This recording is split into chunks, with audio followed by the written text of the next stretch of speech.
pero también En una pedagogía política. Es alucinante. No, porque el tipo aquí Alucinante. yo de la Aparte cosa de- le escribe, uno puede transcribir un discurso, ¿estamos? Con una sencillez impresionante. Bueno, bueno, ahí estamos. Buenas noches a todos y a todas. Es para nosotros un honor.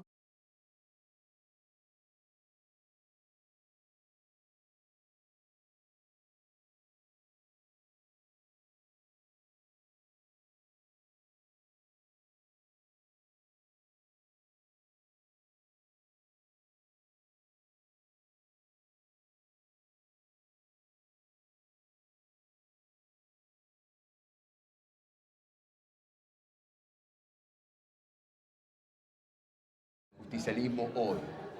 Pensar al justicialismo y pensar a Perón. Y pensar las palabras de Perón. Para aquellos que no conocen, nosotros somos Centauro. Esa es nuestra humilde nomenclatura. El centauro es un animal mítico que de alguna manera simboliza para el justicialismo la tercera posición. Es decir, que el centauro nos permite entender profundamente, creo que en los tiempos que corren más aún, justamente qué es esto de ubicarse entre el mercado y el Estado, entre la izquierda y la derecha, porque no es solo equidistante de los imperialismos, porque por supuesto que si hay algo que el justicialismo no es imperialista, pero no es solo eso. La tercera posición es casi una postura metafísica en la vida. Siempre se ofrece una tercera posición. Y nosotros acá en el Centauro, cada vez que convocamos compañeros, referentes, maestros, para charlar, para encontrarnos y discutir ideas y discutir justicialismo, siempre aparece una nueva acepción de la tercera posición. Y es algo maravilloso. Qué maravilloso poder redescubrir una y otra vez al justicialismo. Y por eso que traemos a estos grandes compañeros para discutir justamente el justicialismo hoy. Hay algo muy importante que tiene que ver también con que estemos acá sentados alrededor de una mesa en un café, y no cualquier café, sino un café que encarna el cuerpo y la historia del justicialismo. Y eso es que esta tercera posición no es menor cuando se dice que no es ni Estado ni mercado, sino que implica justamente las organizaciones libres del pueblo. Ese es el Centauro. El Centauro son las organizaciones libres del pueblo. Y las organizaciones libres del pueblo no son una abstracción, una entelequia. Es un café, por ejemplo. Las organizaciones libres del pueblo es el partido político. Las organizaciones libres del pueblo es el club social, es la iglesia, es la cooperadora de la escuela. Es el lugar en donde nos juntamos a discutir los designios del pueblo de nuestra patria.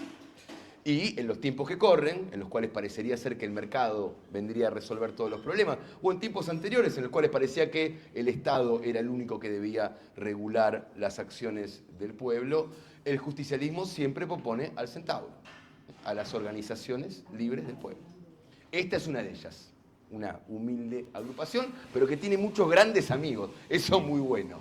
El centauro siempre convoca grandes cabezas, grandes compañeros, por eso en nuestra humildad no tenemos más que agradecer a Pascual y a Carlos, justamente porque, bueno, la única manera de aprender es con humildad. Como la gran definición de Sócrates, ¿no? Esta cuestión de que, bueno, en el fondo, saber que uno no sabe es la mayor sabiduría que hay. Y hablando de mayores sabidurías, como siempre tenemos la costumbre, el capricho de inspirar la charla de cada jueves con las palabras santas del general, y hoy más que nunca, encontré unas palabras para inspirarnos y charlar un poco, que son justamente, están en Doctrina Peronista. Ustedes sabrán que los libros en términos conceptuales más importantes del justicialismo, las tres patas del justicialismo es la doctrina, conducción y por supuesto la comunidad organizada. Pero bueno, a veces leemos, como hablamos con los compañeros recién, a veces hay discursos que tienen una profundidad de texto conceptual y metodológica increíble. Voy a saltearla, bueno, por ahí no lo sé, veremos. Hacia el final, en el capítulo 24, Perón justamente habla de alguna manera de la coyuntura. Esa coyuntura que hoy tenemos que discutir. Es una coyuntura distinta, pero al parecer siempre parece ser la misma. En todo caso, Perón siempre vio el porvenir, siempre escribió hacia lo que venía. Por ende, creo que es el mismo desafío que tenemos hoy frente a nosotros. Y habla de unión nacional.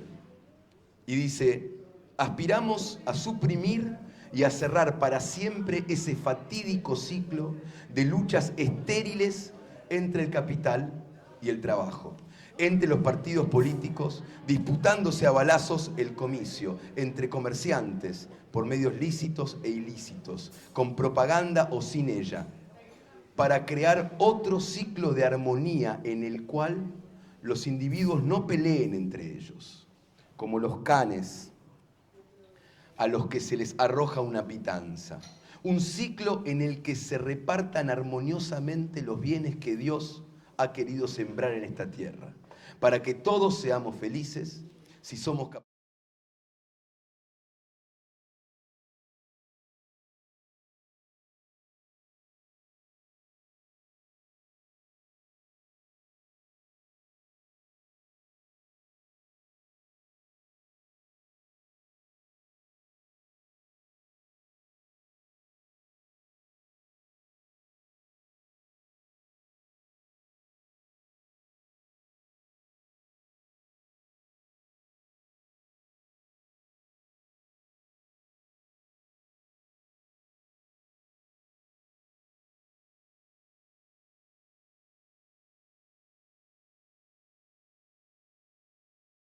Presentación, las palabras huelgan en este caso, pero sí necesitamos nosotros como el Centauro de agradecerle profundamente a Carlos de estar aquí.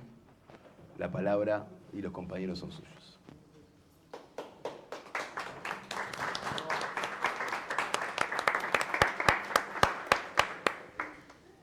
Bueno, como siempre pasa, ¿no? ¿Sí? Hola, ¿me escuchan? No, ¿sí? Sí, sí. Está. Perfecto. Bueno. Ya estaba prendido, ahí lo apago. ¿Ahí lo apagué? No, eso no es, eso no es. No, esto es el... No tiene. Habla. Vamos.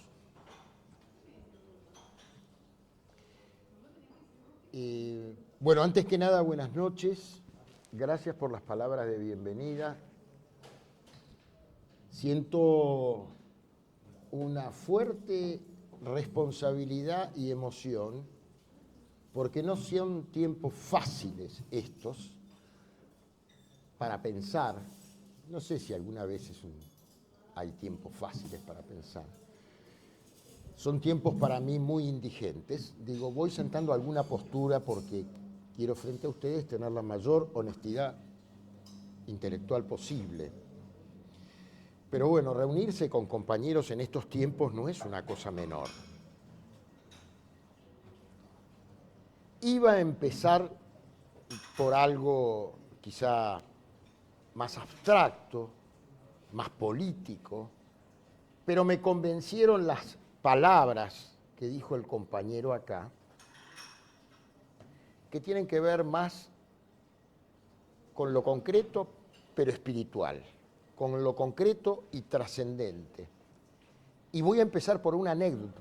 Discúlpenme que presente esto, pero hoy recibí una gran noticia, hermosa noticia. Estoy por hacer un viaje con mi hijo para que conozca la tierra de sus abuelos. Galicia, Santiago de Compostela e Italia. Y hoy, antes de venir para acá, y yo creo en el signo del destino y de los tiempos, me llegó una nota que me manda desde la facultad mi hijo, Manuel, Manu, un genio, le dije, sos un genio, que reconstruyó y confirmó la localidad italiana donde nació y vivió mi abuelo. Calabria, Cana con doble N, Caña. Y ustedes dirán, pero este tomó algo antes de venir. No, tengo una felicidad infinita. Yo a mi abuelo lo conocí. Murió atropellado por un tranvía en la calle Viamonte, casi llegando a Florida, por ir a comprar sus toscanos. Sastre. Vino acá como operario y fue sastre. ¿Saben por qué les cuento esto? Y podría contarles más, la alegría de corazón que tengo. Porque creo que uno de los puntos de los tiempos contemporáneos tienen que ver con esta disolución de los vínculos. Esto que tiene que ver con el amor, que obviamente está en lo primario, en el tipo de familia que se haga, pero en segundo término está en la cuestión del amor a la familia de uno. Y entonces dije, voy a empezar con esto. No sé si me entenderán o no de corazón lo que quiero transmitir, pero en estos tiempos acentué más esta cuestión porque voy a referirme brevemente. Te pido si me avisás 5 minutos antes, así si alguien tomó, para sí. Porque tengo una tendencia a extenderme. Sí, nada, sí.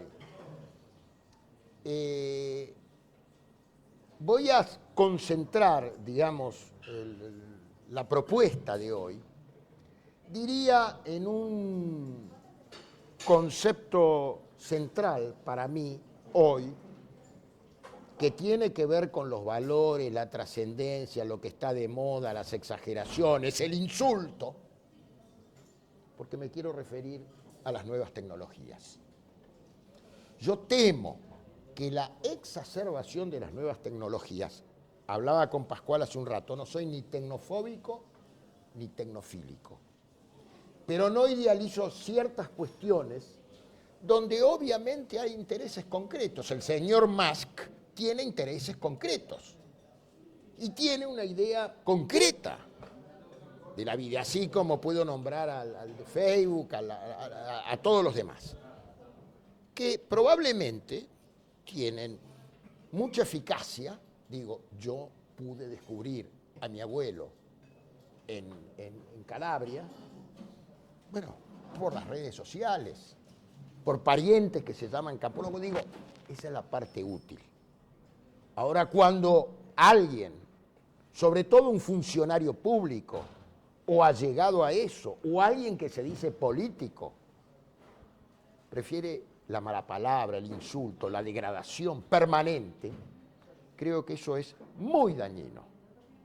Aparte de que en sí mismo los instrumentos, también lo hablaba con Pascual, obviamente no vamos a ser ludistas, no vamos a romper las redes sociales. Ya están. Todo está en cómo se encuadre la situación para que sirva o no sirva. Si ustedes me preguntan hoy qué veo yo en las calles, voy en el transporte público generalmente y demás, veo algo que me asusta, que es una creciente tendencia a una suerte de autismo social. Autismo social. No tiene nada que ver con, digamos, referirse a esto al concepto patológico que comúnmente se aplica a los chicos que son autistas. No me estoy... Pero es un autismo social. Llamémosle como es. Es imposible, no estamos preparados para poder, de alguna manera, hacer un uso inteligente de la inteligencia, aún de la inteligencia artificial, que ahora se vende a rolete. Yo les aseguro que la inteligencia artificial, y he estudiado mucho el tema, no va a superar nunca la inteligencia humana. Primero que estamos hablando de dos dimensiones muy complejas, como para explicitarlo acá. Pero bueno, la cuestión primera es que veo que en ese autismo social hay connotaciones muy patológicas. que lo vemos inclusive reflejado en algunos avisos o cuando está una mesa reunida y están todos ocupados en el aparatito. Y yo creo que eso tiene sus efectos, no los voy a desarrollar acá, tiene sus efectos sobre los vínculos. Por eso empecé con una cuestión de vínculos. Es mi idea, puede ser debatible, lo podemos debatir después. Yo, en este sentido, soy peronista porque la filosofía y la práctica del general Perón hizo que yo no pudiese comprender hace muchos años cómo alguien que estaba a más de 12.000 kilómetros de distancia conservaba el amor y el cariño de la gente, de él y de Eva Perón, donde vemos las estampitas todavía en algunos hogares, aún hoy. Más allá de la malversación que se intenta hacer con el evitismo. Evita no hubiese existido si no existía Perón. Entonces, habría mucho para derivarnos, pero voy a tratar de ser lo más sintético posible. ¿Cuál es la condición humana? Sería la pregunta por ahí para desarrollar. ¿Cómo es la condición humana? ¿Cuál es la condición humana en la era digital? Para los nativos digitales y para los que no somos nativos digitales. Y yo creo que ahí hay un punto político muy fuerte para debatirlo a fondo. No sé si son tiempos distintos, bueno, pónganle el título que quieran. El gran parteaguas cultural, llamémosle así provisionalmente, de estos tiempos es la diferenciación entre lo analógico y lo digital. Un minuto lo digo y trato de fundamentarlo. Lo analógico tenía ciertas lógicas que hoy han sido dejadas de lado. Porque lo digital, con los algoritmos, bueno, todo lo que significa la cuestión tecnológica, ha generado un quiebre muy fuerte de suturar. Nosotros tenemos en nuestra doctrina un concepto central que es el trasvasamiento generacional, que sería una sucesión natural de aquello que el gran Ortega y Gasset reflexionó con intensidad, que era la generación, y decía, la generación la definía muy brevemente. Es una zona común de experiencias. Esto es lo que va constituyendo la continuidad histórica, que acá se ha roto. Tan se ha roto que en la televisión, a mí muchas veces, que soy medio anacrónico, me dicen, no, para atrás no, para adelante siempre. Para adelante sí, pero si yo quiero proyectar algo para adelante, tengo que saber de dónde vengo y dónde estoy. Digo, tan sencillo como esas palabras. No, pero es casi maníaco que no hay que referirse a lo presente más que, o la coyuntura más que tangencialmente, sin profundizar nada. Si a esto agregamos las falencias en la formación educativa de nuestro país, que cada vez es más catastrófica, yo les digo que las últimas camadas que tuve en la universidad, yo participo de la universidad pública y la privada, era una cosa de falta de contextualización, falta de comprensión de textos, y esto yo daba en comunicación, periodismo, esas cuestiones. Fíjense ustedes hoy, algún canal de televisión de noticias, no hace falta la contextualización, o sea, saber dónde ocurrió, cómo ocurrió, no, se manda directamente y el espectador no sé cómo se arregla para comprenderlo. Sabe que se trata de un hecho emocional, generalmente si uno mira crónicas son lo policial pero son las falencias que tienen que ver con esta cuestión. Entonces el concepto central para mí, que es un punto para deliberarlo, es ¿cuál es la condición humana en la era digital? ¿Hasta dónde se avanza? ¿Hasta dónde se puede progresar? ¿Hasta dónde vamos a llegar?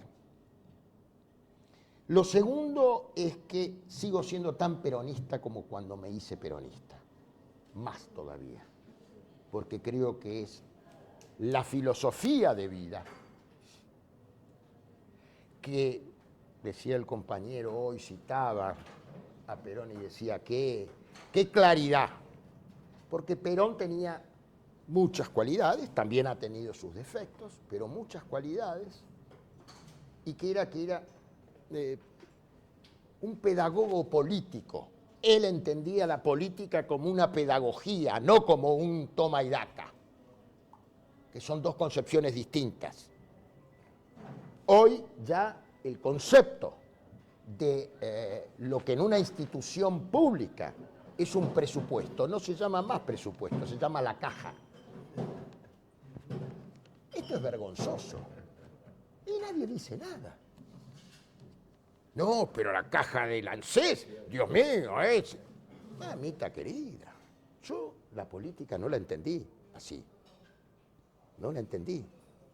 La entendía de otra manera. Jugaban valores trascendentes, el bien común, cómo lograrlo, la felicidad del pueblo. Bueno, todo lo que constituye nuestra doctrina.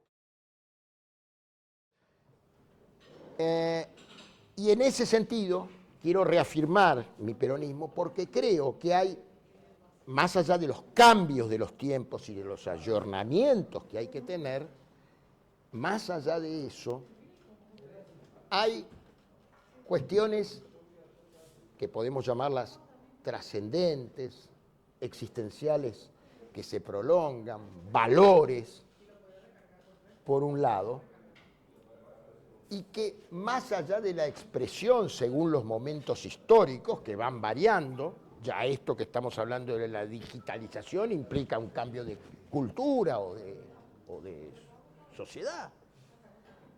Bueno, creo que hay un valor que ya está inscrito en Aristóteles, que era el equilibrio y la justicia.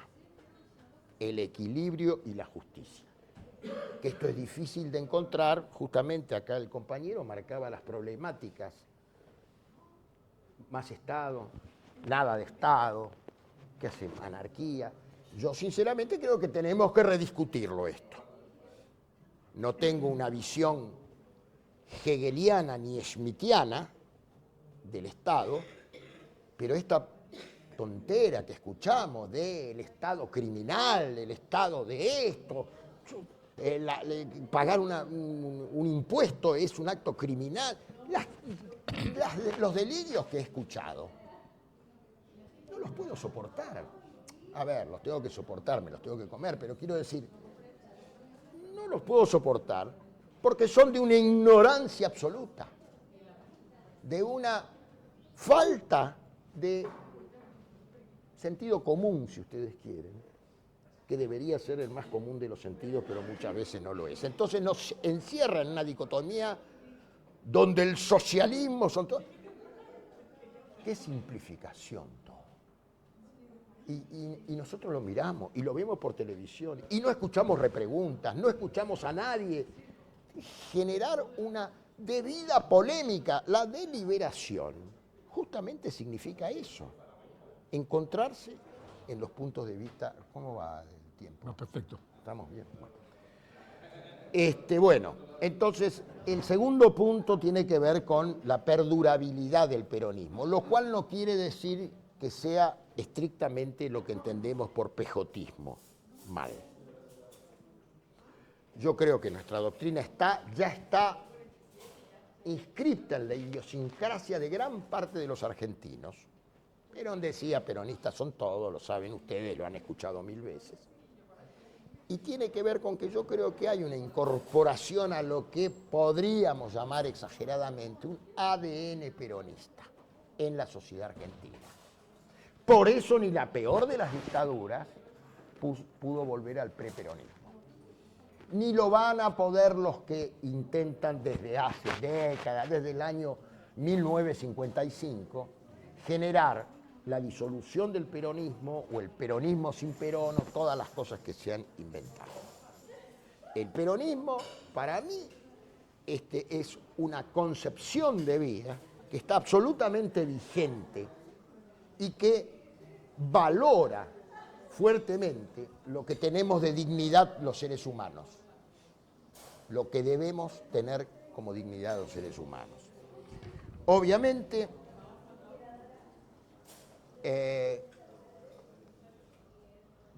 quería marcar, o el punto de enlace es estas mutaciones sociales que está generando las denominadas nuevas tecnologías, las redes sociales y bueno, toda la parafernalia que en algo me he referido, pero es mucho más difícil, porque viene otro punto que es gran debate, y sobre todo si se quiere realmente la autenticidad en el debate.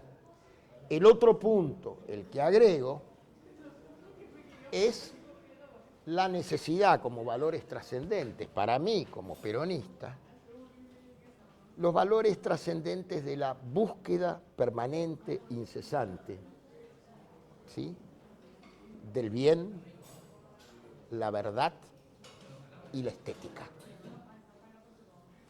Esto puede sonar muy abstracto, pero son guías para conducirse, digamos, en la orientación, en lo que queremos lograr como comunidad organizada. Hoy una de las cosas que recordaba es, nosotros hemos salido temporalmente ya, pasó la etapa de lo que se llamó la revolución industrial, que fue una ola de cambio muy grande, con nuevas formas de producción, etcétera, etcétera, y que generó la sociedad de masas. Pero Perón siempre demostraba que él no se quedaba en la nomenclatura de las masas, pretendía un salto cualitativo y organizativo de las masas. Y esta es otra tarea donde tenemos desafíos enormes, porque Perón ya lo decía, discúlpenme que por ahí estoy repitiendo, pero el modelo nacional, el proyecto nacional para el modelo argentino, en su presentación nomás, habla de problemas de la actualidad, habla del consumismo, habla del achicamiento, digamos, infantil de las conciencias por parte del consumismo, ¿sí? Lamentablemente, acá tenemos que aclarar, consumismo para los que pueden, porque acá hay la mitad de nuestros compatriotas que no consumen lo debido. Entonces, todo lo que tenía que ver con el cuidado del espacio, en fin, adelantado.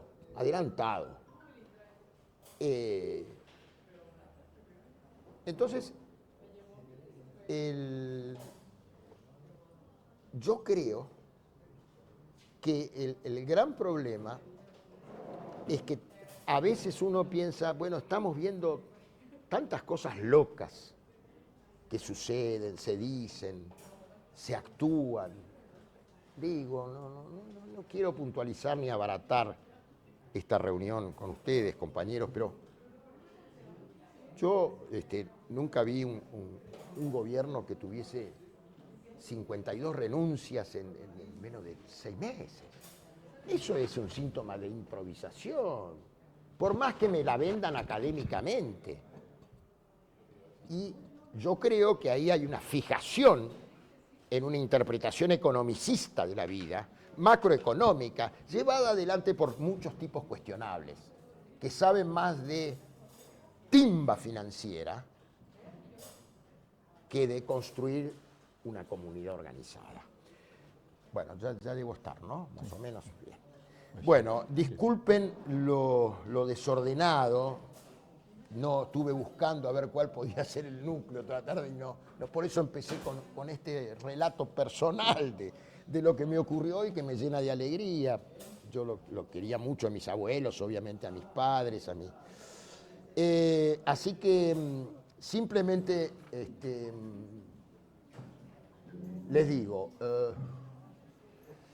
la otra cuestión es que finalmente digo, estamos pasando, hemos mutado, no solamente por lo digital, sino de sociedades llamadas disciplinarias por algún pensador, donde la división del trabajo estaba determinada y cada uno tenía que ceñirse, o estaban los lugares de encierro, las cárceles, los establecimientos asistenciales y demás, y hemos pasado a una sociedad que se llama del control, pero que tiene una trampa ese control. Hace creer la ilusión de que somos libres y muchas veces estamos más sujetados que nunca. Gracias.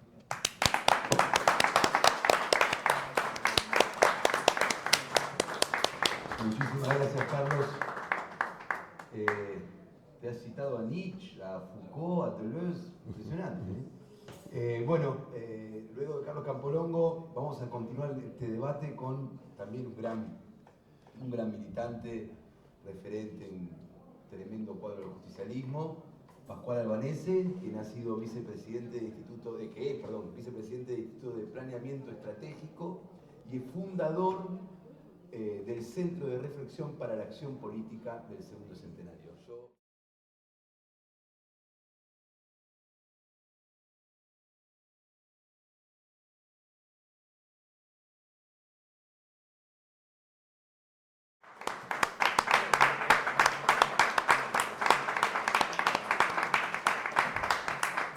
Dejando de lado las exageraciones, agradezco por supuesto la invitación y las palabras de presentación.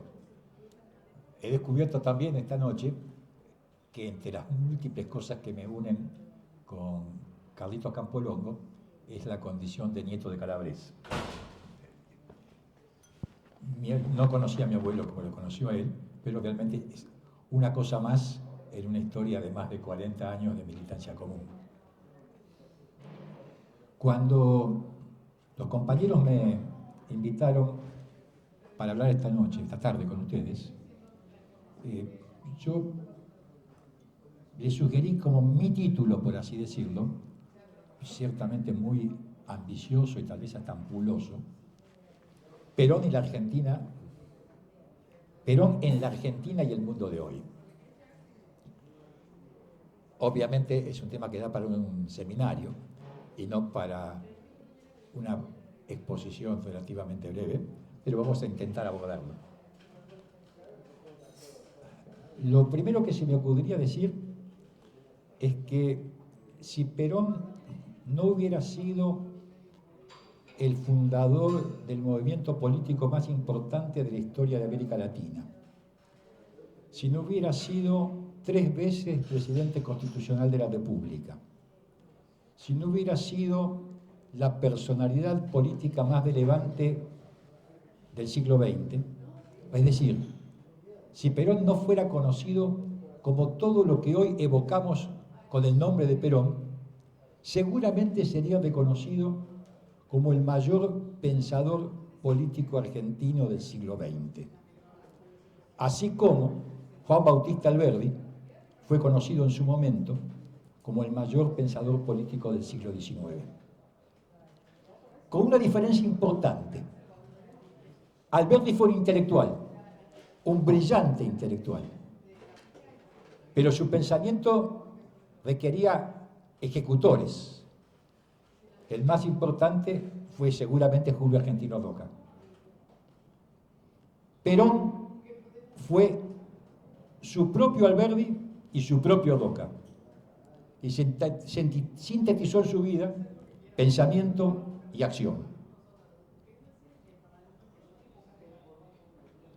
En cualquier curso de actualización doctrinaria, valdría citar un par de frases de Perón, de su libro Conducción Política, que precisamente es una reseña de las clases que él dio en 1951 en lo que era la Escuela Superior Peronista. Decía Perón en 1951, hace 73 años, una verdad que nos parece hoy incontrovertible, quizás dentro de unos años resulte una cosa totalmente fuera de lugar, fuera de tiempo y fuera de circunstancias. Una doctrina hoy excelente puede resultar un anacronismo dentro de pocos años a fuerza de no evolucionar y no adaptarse a las nuevas necesidades.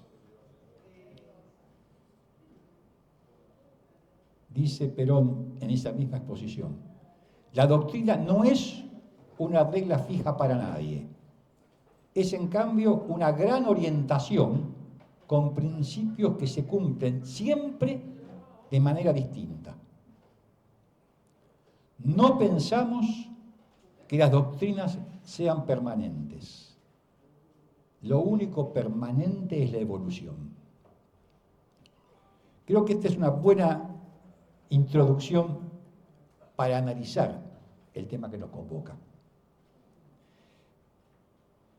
Para Perón, ortodoxia y heterodoxia no son conceptos antagónicos, sino en realidad son complementarios. Y si uno mira, uno podría decir que Perón fue el primer gran heterodoxo de la historia del peronismo. Por eso es que Perón estallaría en carcajadas si escuchara hoy a algún dirigente peronista plantear la implementación de políticas que él aplicó allá por la década del 40, del 50 o aún del 70 para resolver los problemas de la Argentina de hoy. Estamos ante una situación nueva. Había una frase muy clásica de una antropóloga estadounidense que era Margaret Mead, que decía: cuando creía haber aprendido todas las respuestas, me cambiaron todas las preguntas. Y estamos en este escenario, en el mundo y en la Argentina de hoy. Mi amigo Jorge Castro, con quien compartimos precisamente este Centro de Reflexión Política Segundo Centenario, suele decir, para pensar lo nuevo hay que pensar de nuevo. Por eso que lo que podríamos llamar el retroperonismo es la peor amenaza que enfrenta el peronismo de hoy. Más que sus enemigos, puede ser nuestra propia incapacidad de comprensión y adecuación a la realidad. Hay un pensador y sobre todo historiador francés muy importante, Alain Duquier, que conoce bastante bien la Argentina, que hace unos años escribió un libro que se llamaba El siglo de Perón. El libro es bastante controvertible, casi diría que el contenido es obviable. Pero lo más importante de ese libro es que cuando Duquier habla del siglo de Perón, no se está refiriendo al siglo XX, es decir, al siglo en el cual Perón vivió, actuó y murió, sino al siglo XXI, al hoy. Una breve discreción para corroborar a Duquier. El 14 de marzo del 2013, 24 horas después de la elección del cardenal Jorge Bergoglio como Papa Francisco, la portada del diario Clarín tenía un título que decía: Milagro, un peronista en el trono de San Pedro. Unos meses después, una politóloga rusa residente en Estados Unidos, Nina Krujeva, escribía en The Economist un artículo que decía: Putin, un peronista. En febrero del 2017, un mes después de haber asumido Donald Trump la presidencia de Estados Unidos, otro artículo de The Economist decía, con la foto de Trump, un economista en el Potomac. Es decir, de una manera o de otra, a favor o en contra, el nombre de Perón estaba emparentado y en las tres figuras políticas más relevantes de la política internacional del presente. Y Ruquier decía, precisamente, se preguntaba, ¿acaso no está el peronismo en proceso de designar una nueva categoría política? Y si este interrogante no remite al peronismo como movimiento político, sino al pensamiento de Perón y a sus categorías fundamentales, la respuesta sería inequívocamente afirmativa. Es decir, esa concepción que Perón empezó a formular con claridad en el Congreso Mundial de Filosofía realizado en Mendoza en 1949, marcando esa tercera posición nítidamente diferenciada del liberalismo y del marxismo, marca un camino de construcción de una categoría política que hoy tiene la misma o mayor vigencia que el momento de su nacimiento.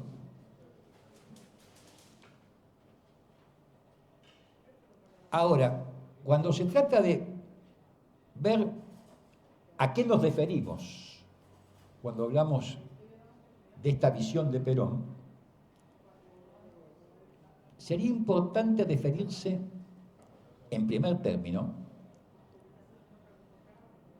a lo que serían las categorías fundamentales de su pensamiento estratégico. Es decir, no a qué pensaba Perón, sino a cómo pensaba Perón. ¿Cuál era el método de Perón de interpretación de la realidad, del cual él extraía las consecuencias políticas para cada momento? Y en este punto, ese pensamiento estratégico reconoce claramente tres categorías fundamentales. La primera es la categoría de la evolución histórica. El hombre a lo largo de la historia, piensa Perón, dice Perón, señala Perón, tiende siempre a integrarse en unidades sociales y geográficas cada vez más grandes. Y ejemplifica. Primero el hombre aislado, después la familia, después el clan, unión de varias familias, después la tribu, después la ciudad-estado, después los estados feudales, después los estados nacionales, ahora, decía Perón en el año 73, el continentalismo, y en el futuro, anticipaba Perón en el 73, para el año 2000, el universalismo. Esto es el mundo de hoy. Y cuando analizaba esta evolución histórica, Perón le agregaba un elemento importante para comprender también la realidad del 2024, no solo del siglo XXI. Él explicaba que cada etapa histórica, a lo largo de ese recorrido de la historia humana, había sido más breve que la anterior. Y señalaba que, por ejemplo, la Edad Media, que fue la era de las carretas, duró como 5 siglos, decía Perón. Y después decía, después vino la era del ferrocarril, que duró 2 siglos. Después, y se refería a la actualidad de su momento, 73, 74 del siglo pasado, vino la época, lo que él decía en su lenguaje, del avión a chorro, que superaba la velocidad del sonido. Esta visión él la completaba con este concepto, porque la evolución histórica avanza con la velocidad de los medios técnicos que la impulsan.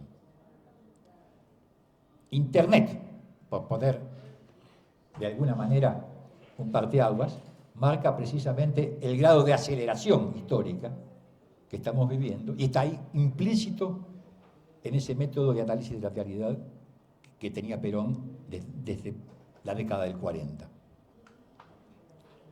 La segunda categoría fundamental de ese pensamiento estratégico era fabricar la conducción política. Decía, evolución histórica, conducción política. ¿Qué entendía Perón por conducción política? Una frase. Fabricar la montura propia para cabalgar la evolución sin caernos. Es muy difícil decir algo tan profundo en una sola frase. Tanto es así que no hace falta extenderse sobre el tema. Y la tercera categoría fundamental de ese pensamiento estratégico de Perón era la justicia social, que es la brújula permanente de la acción política. O sea, ante la evolución histórica, fabricar la montura que permite cabalgarla, pero se puede cabalgar en diferentes direcciones. ¿Hacia dónde? Hacia la justicia social.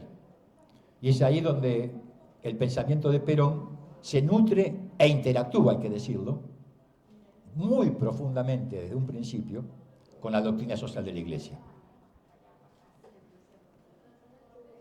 El punto central, entonces, tomando como base estas tres categorías fundamentales, es determinar en qué momento de la evolución estamos parados en el mundo y en la Argentina de hoy. Suele decirse, y es casi un lugar común, pero no deja de ser cierto, que más que una época de cambio, estamos viviendo un cambio de época. Es el surgimiento de lo que ha dado en llamarse la sociedad del conocimiento, que va dejando atrás a lo que fue llamado siempre la sociedad industrial.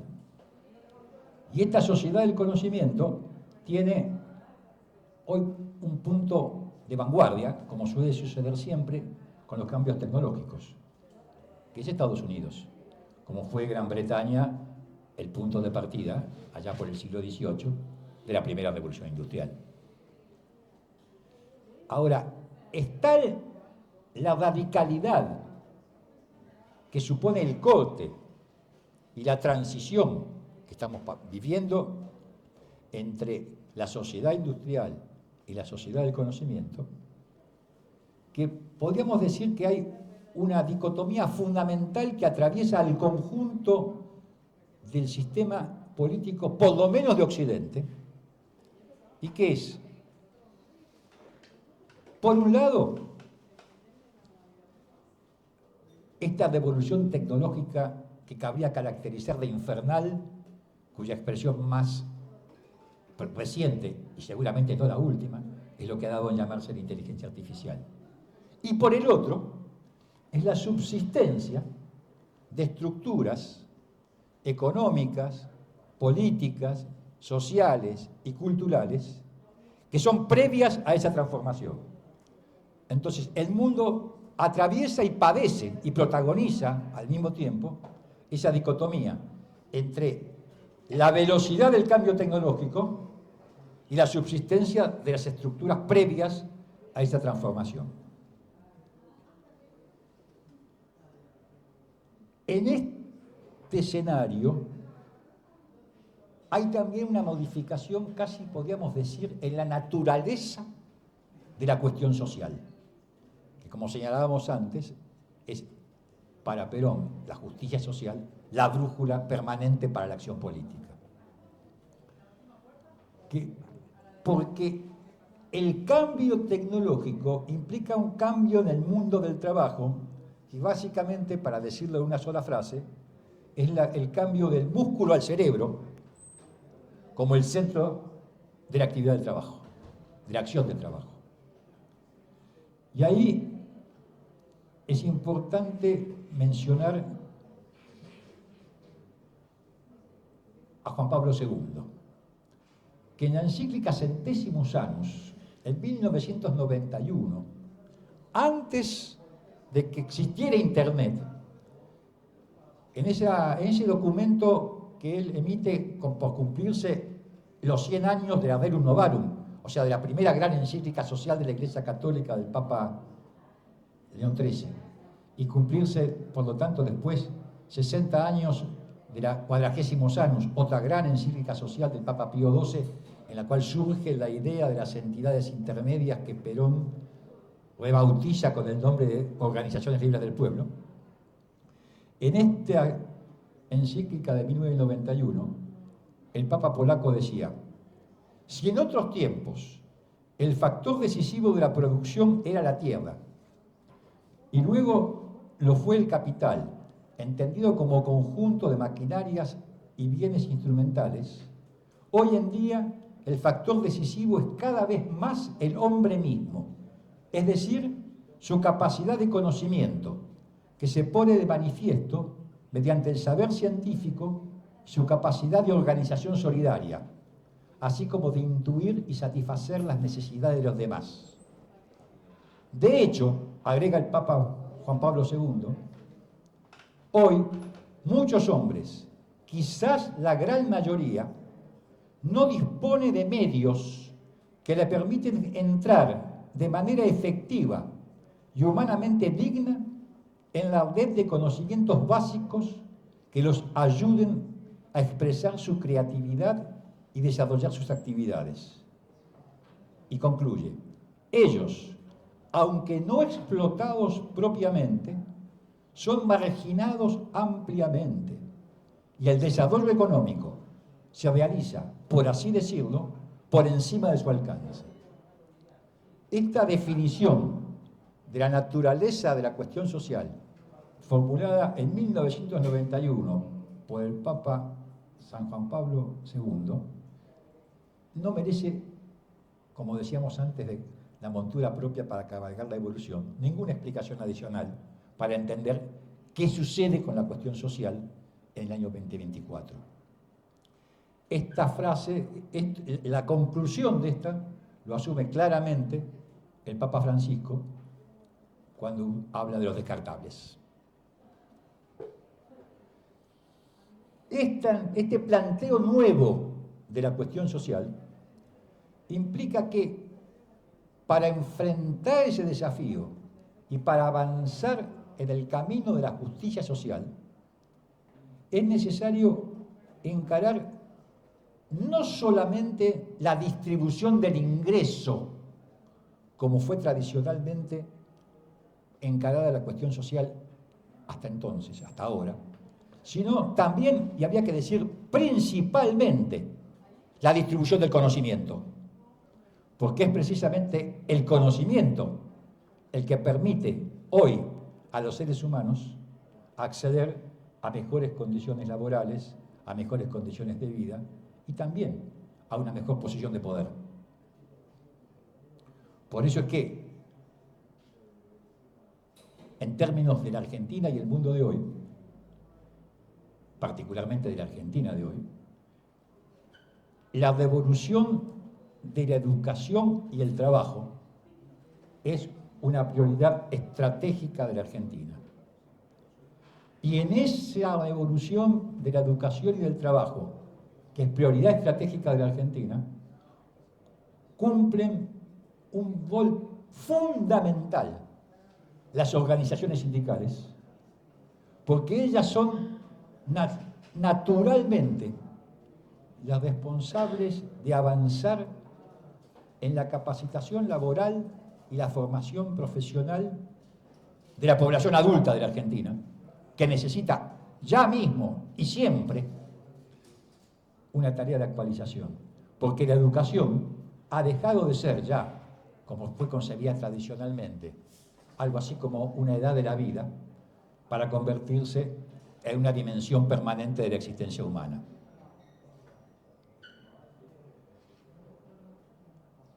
A esta revolución de la educación y del trabajo, concebida como prioridad estratégica de la Argentina, habría que agregar también, y esto está claramente, y no hace falta citarlo porque sería demasiado largo, en el pensamiento de Perón, la idea de el desarrollo de las fuerzas productivas de la sociedad y de la economía.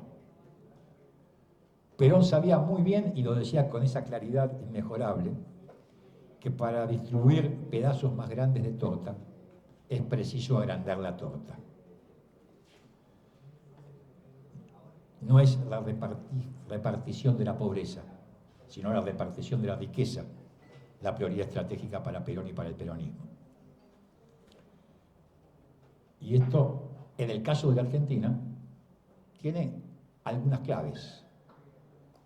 Hoy por hoy, en un mundo signado por el crecimiento de los países asiáticos, por el incremento permanente de la demanda alimentaria, la capacidad productiva de la Argentina en términos de agroalimentos, por ejemplo, constituye sin ninguna duda un factor esencial para ese desarrollo de las fuerzas productivas que permita agrandar la torta y distribuir mejor los ingresos y no la pobreza.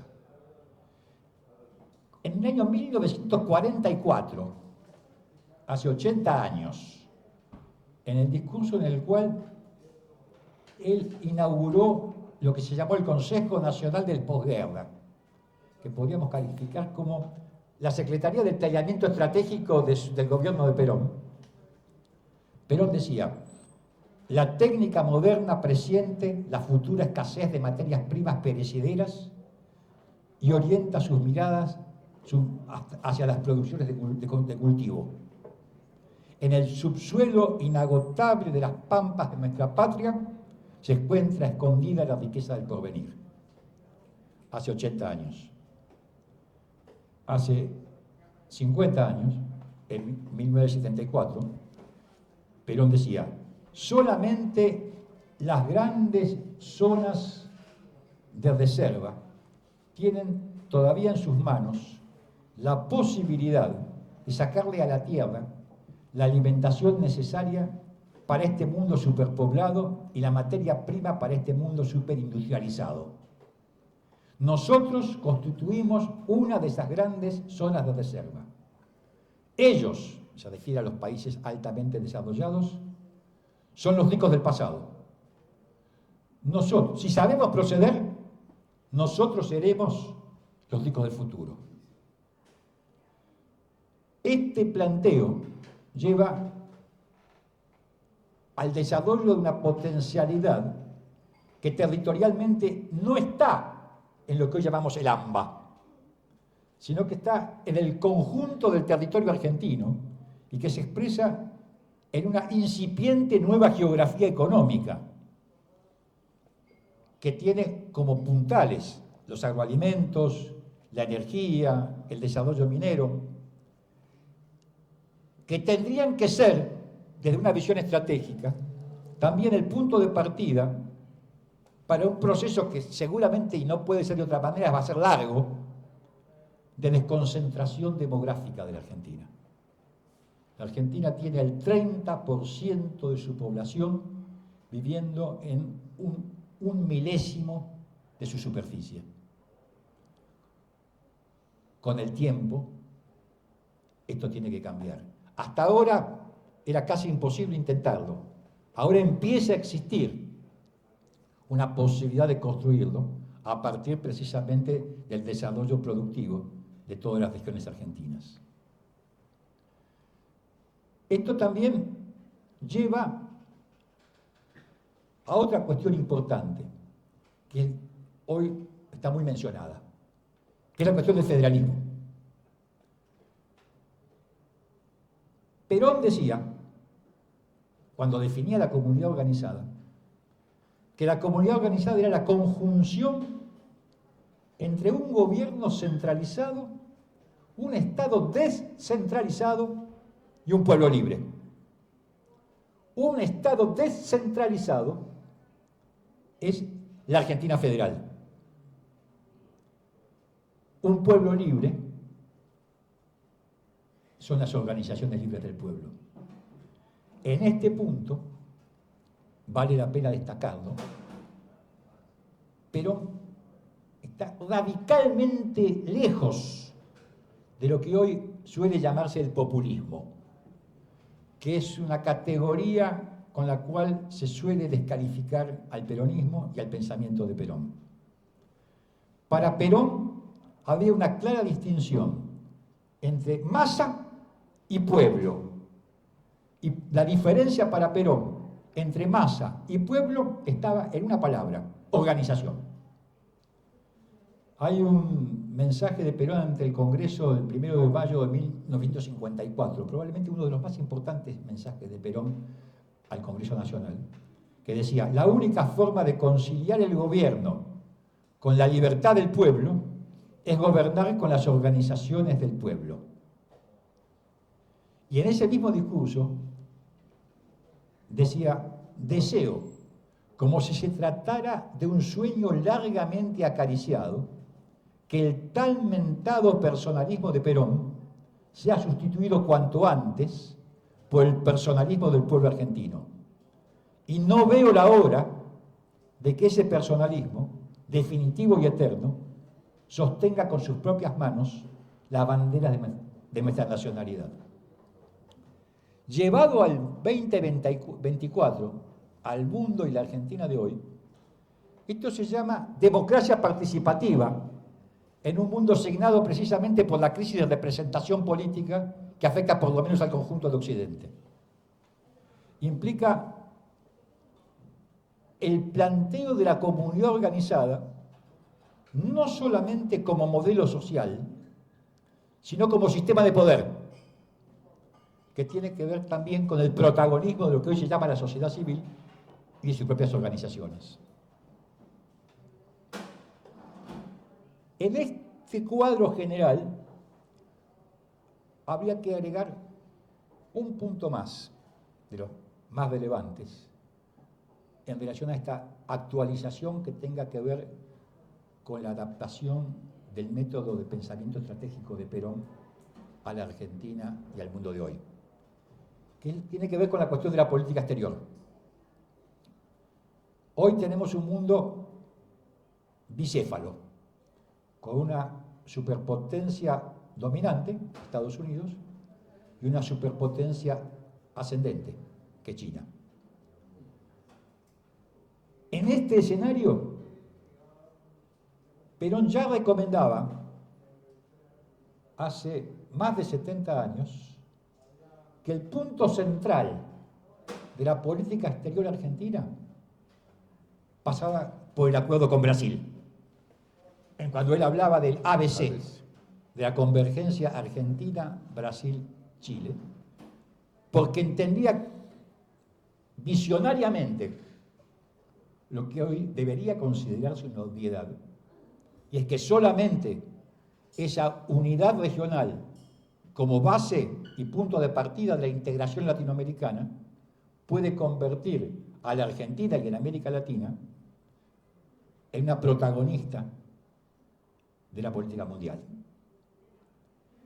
Con un agregado que no es de la concepción de Perón, pero sí de su práctica, sobre todo de la práctica que desarrolló durante su breve tercera presidencia.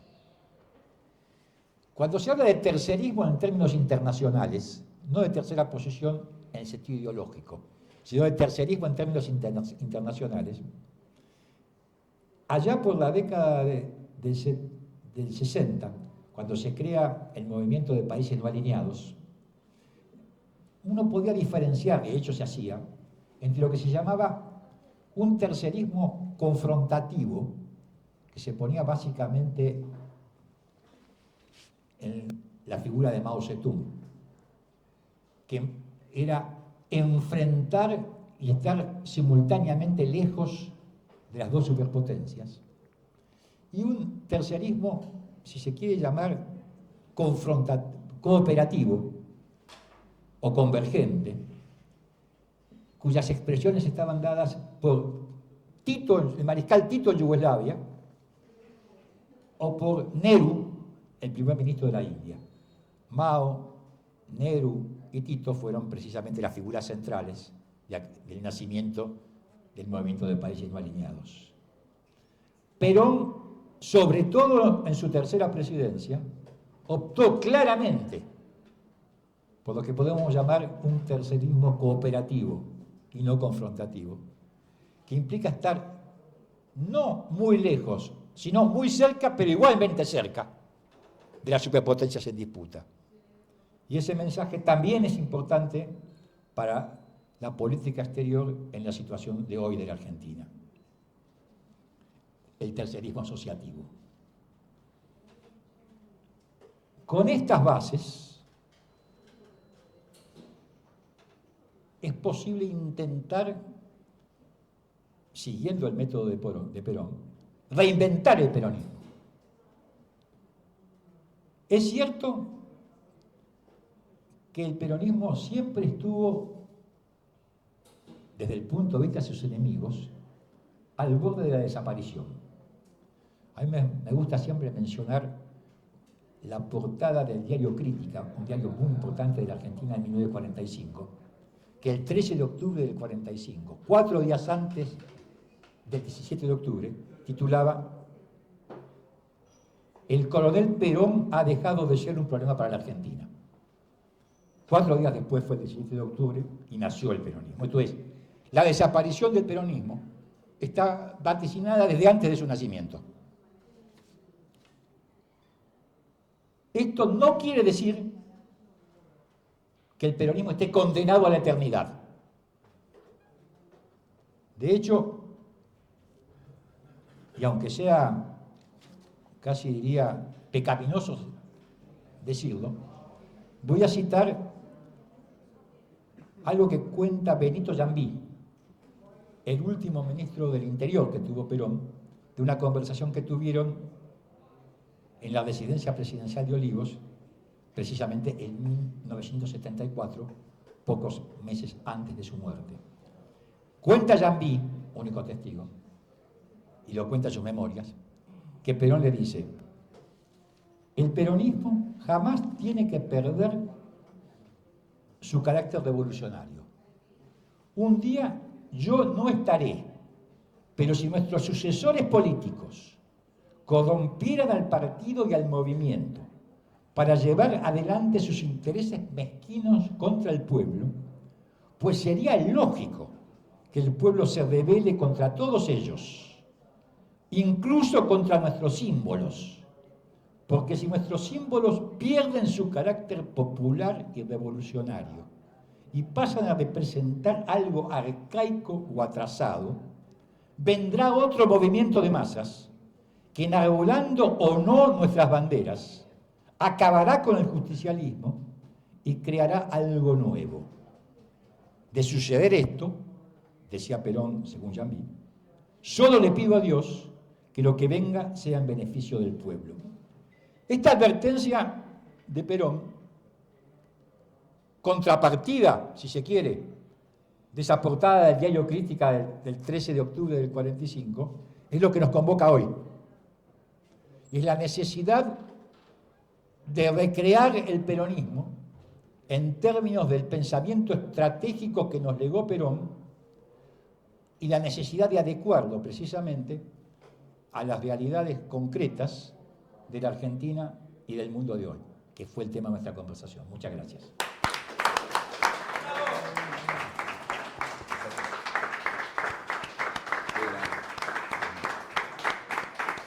Gracias, Pascual. Qué maravilla escuchar sus palabras. Bueno, quiero hacer dos anuncios cortos y luego charlamos un poco con ellos. Acá los tienen, pregunten. Uno es que pido un aplauso para Javier Casaubon, que ha sido el verdadero factotum de esta reunión.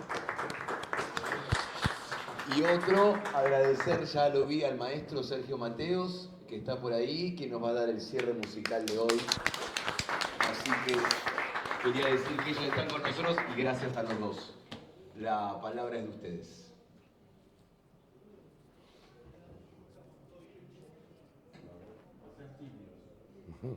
¿Cómo no? No. Agárrese. Lo siento. Esto es Juan, no te vayas. No. Tengo para el Bueno, no, para cualquiera de los dos que me quiera responder. Con esto que finalizaba Pascual, ¿no? Muy sintético, si todavía estamos a tiempo de poder reencauzar, ¿no?, ese pensamiento estratégico de general y por ejemplo, no sé, uno ve por ahí que estas organizaciones intermedias, sin ir más lejos los gremios, la CGT, hoy están siendo tan, ¿no?, ha quedado tan con un papel, digamos, que falta rememorar lo que la función que tenía, ¿no? Y sobre todo para esto que decía también, de capacitar a los nuevos trabajadores, poder tener una visión estratégica a futuro. Uno reivindica, ¿no?, también el rol de la CGT. A mí me parece fundamental, digo, es la estructura, la columna vertebral del peronismo, pero quisiera verla, así como la CGT y otras organizaciones intermedias, en otro rol activo para poder actualizar. Entonces la pregunta es esa, si todavía estamos a tiempo, si creen ustedes que lo podemos hacer y no se pierda esa esperanza, ¿no? Le pedí a Carlos contestar yo, y él me dijo que sí, así que contesto. La respuesta es inequívoca, se llama sí. Pero quiero mencionar un ejemplo muy concreto que tiene que ver con el núcleo de tu pregunta. A mí me tocó hace un par de meses hablar en un curso de formación sindical en la Universidad Metropolitana de la Educación y del Trabajo, así llamada, administrada precisamente por un conjunto de organizaciones sindicales de la Argentina. Ahí me enteré de muchas cosas que seguramente todos nosotros ignoramos. Por ejemplo, que la UMED tiene un convenio con el sindicato de farmacia, de empleados de farmacia, por el cual hay en este momento 400 trabajadores de farmacia que están estudiando la carrera de farmacia para ser farmacéuticos. Yo suelo dar también a veces algunas, llamémosle clases, en cursos de formación del sindicato gastronómico. Yo los invitaría a ustedes y al público, que va a ser bien decidido, que se dé una vuelta por la calle Tucumán al 500 y se van a encontrar con un edificio de 8 pisos, íntegramente ocupado por el Instituto de Formación Gastronómica. 5 de esos 8 pisos son pisos de cocinas, en los cuales están estudiando para cocina una cantidad de trabajadores gastronómicos y de interesados. El secretario de Formación Profesional del Sindicato Gastronómico es nuestro amigo Ricardo Simio y compañero Tito Geneiro, es el secretario de capacitación del Consejo Directivo de la Confederación General del Trabajo. Y hay un libro muy interesante, lamentablemente agotado, porque fue una edición muy pequeña, de allá del año 2020, que está dedicado íntegramente a contar toda la experiencia que se está desarrollando en este momento el movimiento obrero en relación al tema de la formación profesional y la capacitación laboral. De más está decir que todo esto es a lo mejor el 20% de lo necesario, pero hace 10 años era el 0%. Y creo que en este sentido, como muchos otros, hay una capacidad de innovación y de creación en el peronismo, que es cierto que no se expresa todavía lo suficiente en la superestructura política y menos aún en la opinión pública, pero que permite anticipar que esa voluntad de adecuación a la realidad está presente en miles de cuadros y centenares de dirigentes políticos y sindicales del peronismo de toda la Argentina.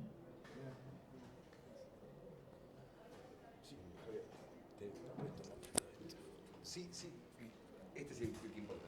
Habla fuerte. Bueno, muchas gracias, Carlos, buenísimo. ¿Se escucha? Que lo escuchar en la transmisión, no importa, vos habláis fuerte que te escuches. Muchas gracias, Carlos, buenísimo por haber venido, el tiempo que le robamos, Pascual, gran amigo. Tengo una pregunta para cada uno. Primero para Pascual. Son dos matices que tengo con cada uno que me gustaría que me lo aclaren. Yo soy periodista y me gusta preguntar directamente, pero necesito hacer una breve introducción para ver el sentido de mi pregunta. Coincido con vos, Pascual, estamos en la era del conocimiento, la simbiosis que hiciste de Perón y Bergoglio, que no existen líderes ahora que marquen el rumbo de la humanidad, la globalización, que es un concepto más economicista, frente a la universalidad, que es un concepto más filosófico. Pero vos hablaste mucho de la evolución. Y ahí el matiz mío es que vos hablás de la justicia social. Y mi matiz es, para mí tiene que haber una justicia, no social, porque la justicia social vino a resolver el entuerto con las encíclicas y con Perón y que el levantar de la vista al patrón del siglo pasado. Si no, tenemos que ir a un servicio, como decía Campolongo, de amor social, de solidaridad, un servicio de solidaridad social. Ese servicio de solidaridad social nos va a permitir no desechar a los descartables, cuidar a la persona por nacer, etc. Pero ahora la pregunta es, si vamos a una justicia sin un paso más allá de lo social, que es el amor, si vamos a una justicia sin social, una justicia solo la palabra justicia, para que los organismos internacionales, no sé, por ejemplo, Bolivia no tenga salida al mar, todos los países de Latinoamérica nos ponemos de acuerdo, háganle una salida al mar. Maduro, perdiste la elección, te tenés que ir, etcétera, etcétera. ¿Te parece que vamos a una cuestión así de solo justicia para la universalidad de los bienes, esa utopía que nos proponía Santo Tomás Moro? Evidentemente es una pregunta que requiere un análisis bastante más profundo del tiempo que tenemos. Pero yo te diría, para decirlo sintéticamente, dos cosas. En primer lugar, que justicia social, como la palabra social indica, en realidad hay que diferenciarla en todo caso de justicia individual, en el sentido de las relaciones entre las personas. Entendido de esa manera justicia social, esto es con un criterio amplio, la cuestión de la reivindicación de la salida al mar de Bolivia, por ejemplo, como tantas otras cuestiones, o la cuestión de los derechos humanos, también forma parte de la justicia social. Que no son un factor individual, son un factor comunitario que requiere precisamente equidad en la resolución de los conflictos. De todos modos, aclaro que el término justicia social, de más está diciendo, lo inventó Pascual Albanese, ni siquiera lo inventó Perón. La primera vez que aparece la palabra justicia social escrita en algún lado es en 1891, en la encíclica Rerum Novarum del Papa León XIII. Y el autor de esa incorporación es un sacerdote jesuita, se llama Luigi Taparelli, que en la segunda mitad del siglo XIX acuñó el término justicia social precisamente en el sentido que acá lo estamos señalando. Además está decir que esto para más largo, pero hasta acá me da por el tiempo que tenemos.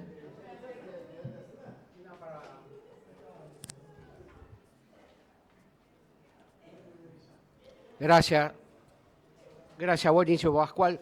Me contaste con la historia y yo te preguntaba más para el futuro, pero está todo bien, somos amigos. Justicia social para el futuro, quiero decir, justicia social, punto. No solo justicia. Está bien, dale. Gracias.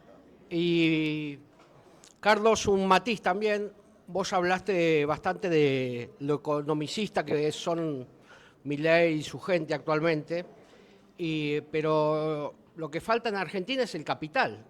Es decir, la inversión es la otra cara del desarrollo, capitales argentinos, que traigan los argentinos que tienen la plata afuera y que vengan capitales internacionales. Acá en Argentina está todo por hacerse.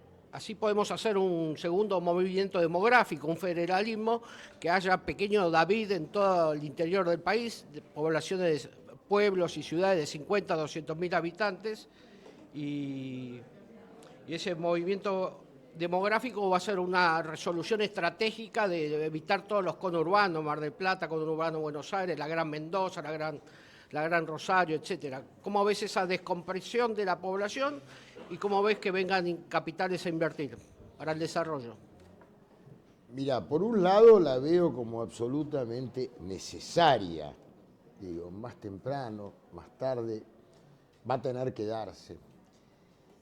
El problema que veo es el paso a la ejecución, digamos, porque como bien decía Pascual, eso va a llevar su tiempo. Yo creo lo mismo.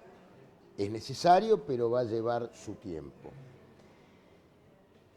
Eso, por un lado, en lo que podríamos llamar la geopolítica de la demografía social en la cual estamos muy, muy en falta. Pero,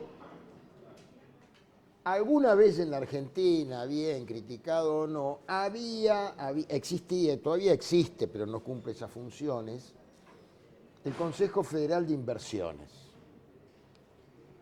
Yo no sé si el Consejo de Posguerra, un CFI nuevo, lo absolutamente necesario es primero la voluntad, el diseño para pasar a la acción y comprobar cuáles pueden ser los factores que nos hagan más competitivos a nosotros en diversas áreas. Y también, lo digo con honestidad intelectual, que eso que muchas veces se menciona, que es nuestro capital en el sentido material, además del inmaterial, que tienen que ver con nuestros recursos, no se reproduzcan situaciones que quizás ya el término es anacrónico hoy, pero que existe en lo financiero, que es el colonialismo financiero, digamos, que es otro modo de dominación. No quiero ser catastrófico, no estoy en lo rupturista, no, estoy en realmente que Perón planificó, acá voy a disentir con mi amigo Pascual, que nada, es anecdótico. El 17 de octubre fue la emergencia de ese sujeto colectivo que se llamó peronismo. Pero Perón empezó a trabajar eso en la dirección, vos lo sabés muy bien, en la dirección que después se hizo secretaría, etcétera, etcétera. Fue planificando lo que después hizo. Esto no quiere decir planificación en el sentido estricto, ni marxista, soviético. Bueno, eso. O sea, lo vería como absolutamente necesario. Creo que también yo valoro mucho esto que señaló Pascual, pero valoraría también no incumplir con un ABC de la diplomacia, esto me lo dicen diplomáticos profesionales, me lo han dicho, que es pelearte con todos tus vecinos en primer lugar. Empecemos por generar de mayor a menor. O sea, sí, te diría que si se encuentran los dirigentes que tengan estas preocupaciones y las lleven a la ejecución, lentamente, con la planificación y demás, lo creo absolutamente necesario, como decía al principio. No, de nada. ¿Alguien más? Gracias, Carlos. No, por favor. ¿Una pregunta más o pasamos al maestro Sergio Mateo? ¿Qué dicen? Adelante con la música. Adelante con la música. Muy bien.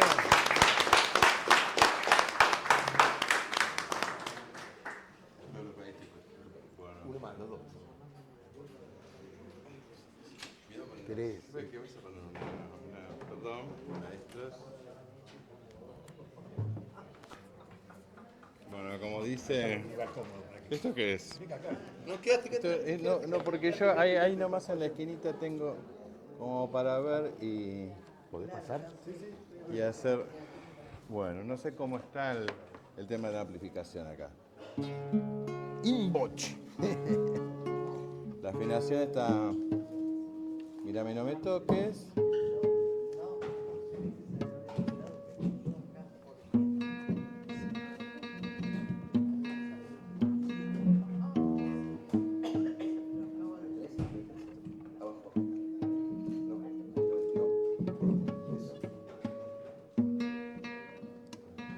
Siento un cable ahí que me está... Es sin electricidad, ¿no? ¿Querés que me...? Ahí está. Pasamos por el otro lado. Muy bien.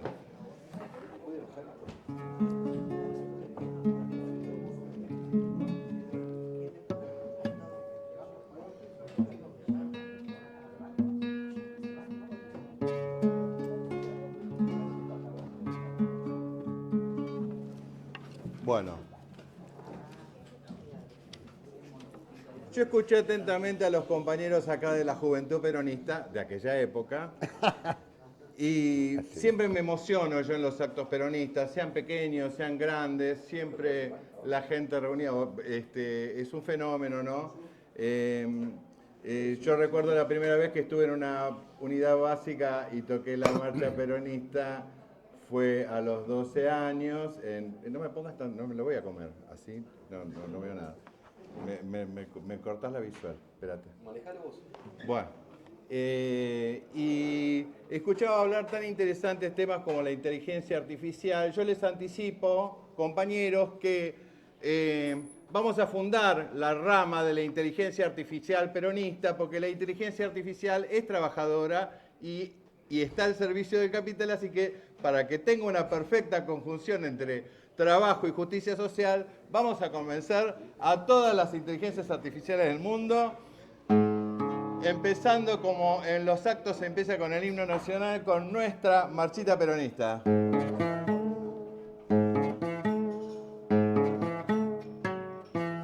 Los muchachos peronistas, todos unidos triunfaremos y como siempre daremos un grito de corazón, viva Perón, por ese gran argentino que se supo conquistar a la gran masa del pueblo, combatiendo al capitán Perón, que grande sos, mi general, cuánto vale, Perón, gran conductor, sos el primer trabajador. Por los principios sociales que Perón ha establecido, el pueblo entero está unido y grita de corazón, viva Perón, en ese gran argentino que trabaja sin cesar para que reine en el pueblo el amor y la igualdad. Perón, qué grande sos, mi general, cuánto vales. Perón, gran conductor, sos el primer trabajador. Imitemos el ejemplo de ese varón argentino y siguiendo su camino, gritemos de corazón, viva Perón, por esa Argentina grande con que San Martín soñó, es la realidad efectiva que debemos a Perón, que grande sos, mi general, cuánto vale, Perón, gran conductor, sos el primer trabajador.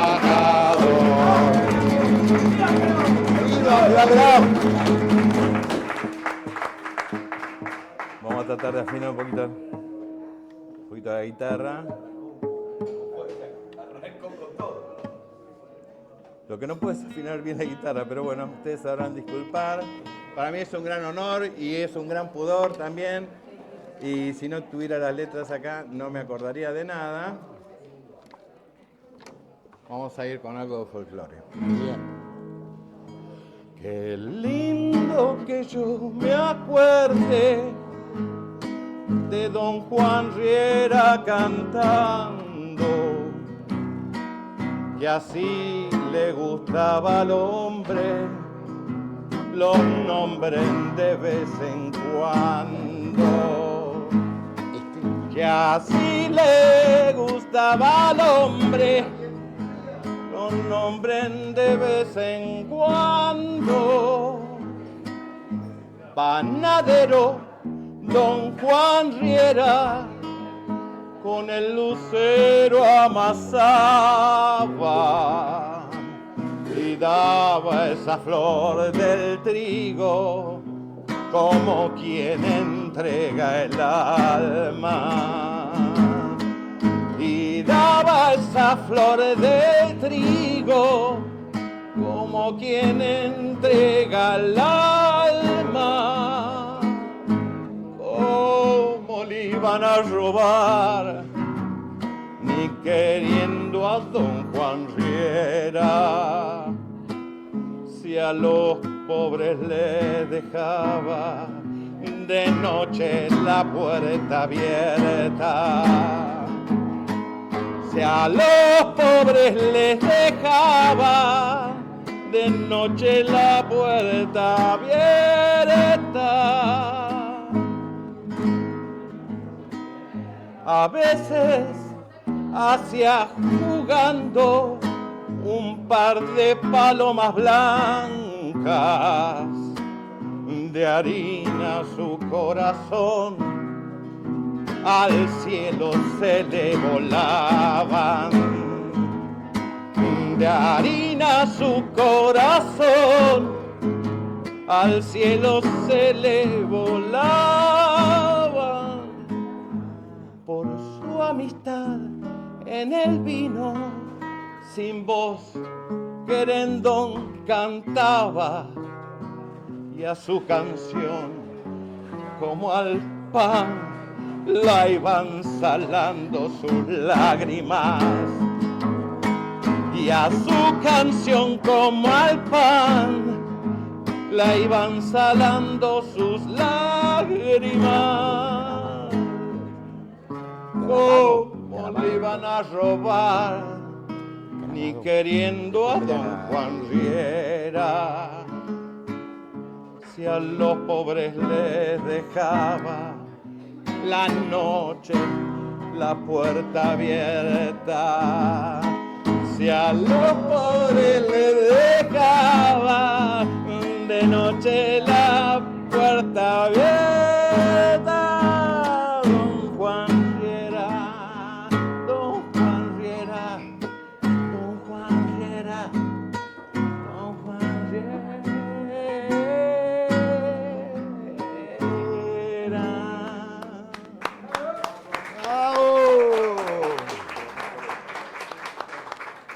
Bueno, un vasito de agua podría ser, ¿sí? Acá tengo, ¿puedo agarrar este? ¿Sí? ¿No está envenenado? Bueno, ya que problemas con la afinación, pero ya que hoy nombraron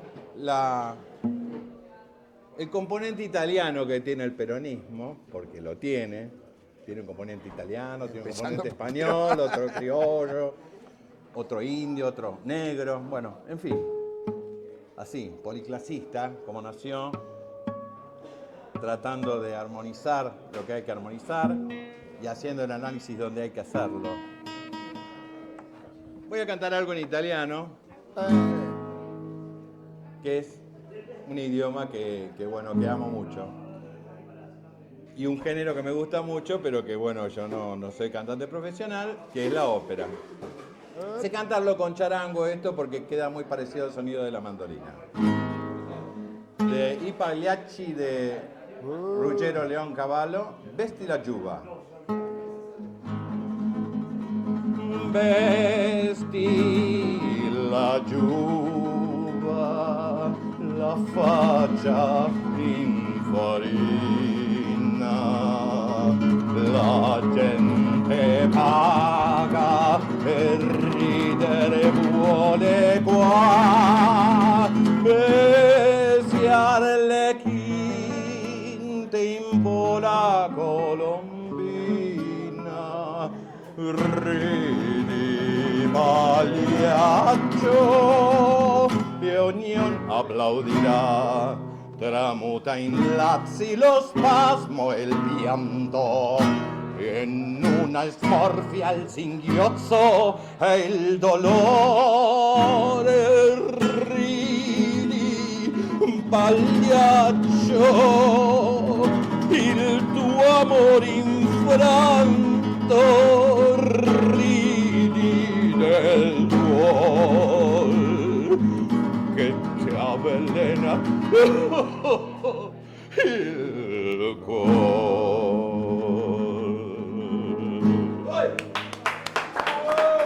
Gracias. Bueno, yo creo, Bravo. les agradezco la oportunidad y me parece que como cierre musical está muy bien, después de todo lo escuchado, palabras tan sabias. Les agradezco el lugar y el momento. Y ¡viva Perón! ¡Viva Perón! ¡Basta de eso! Y la única libertad es el peronismo.